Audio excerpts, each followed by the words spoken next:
โรงเรียนการเมืองและการปกครองแขวงเก็บปะสักจัดพิธีมอบหับหน้าที่หัวหน้าโรงเรียนการเมืองและการปกครองแขวงเก็บปะสักพิธีมอบหับหน้าที่โรงเรียนการเมืองและการปกครองแขวงเก็บปะสักระหว่างผู้เก่าและผู้ใหม่ได้จัดขึ้นในวันที่17 พฤศจิกายน 2025 นี้อยู่ที่โรงเรียนการเมืองและการปกครองแขวงเก็บปะสักโดยการเข้าร่วมของทานสมศรีมณีนินคณะประจำพรรคแขวงหัวหน้าคณะจัดตั้งแขวงเก็บปะสักมีห้องหัวหน้าคณะจัดตั้งแขวงหัวหน้าโรงเรียนการเมืองและการปกครองผู้เก่าและผู้ใหม่พร้อมด้วยพนักงานครูอาจารย์และนักศึกษาทั้งสองหุ่นเข้าร่วมอย่างพร้อมเพรียงในโอกาสนี้ทานสมศักดิ์เสาวรัตน์หัวหน้าโรงเรียนการเมืองและการปกครองแขวงเก็บปะสักผู้เก่า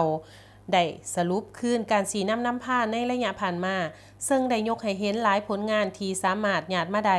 จากนั้นทานห้องหัวหน้าคณะจัดตั้งแขวงเก็บปะสักก็ได้ผ่านมติตกลงว่าด้วยการแต่งตั้งพนักงานนำพาคุ้มครองแขวงเก็บปะสักคือคณะประจำพรรคแขวงตกลงเห็นดียกย้ายทานสมศักดิ์เสาวรัตน์หัวหน้าโรงเรียนการเมืองและการปกครองผู้เก่าไปประจำการเป็นเลขาพรรคเมืองมุลประโมกและเห็นดีแต่งตั้งทานทองคูณเฮืองวงศาหัวหน้าแผนกพัวพันต่างประเทศแขวงเก็บปะสัก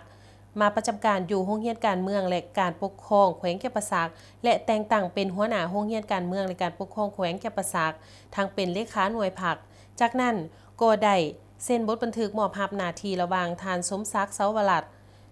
หัวหน้าโรงเรียนการเมืองและการปกครองแขวงเก็บปะสักผู้เก่าและฐานทองคูณเมืองวงศาหัวหน้าโรงเรียนการเมืองและการปกครองแขวงเก็บปะสักผู้ใหม่พร้อมมอบมติตกลง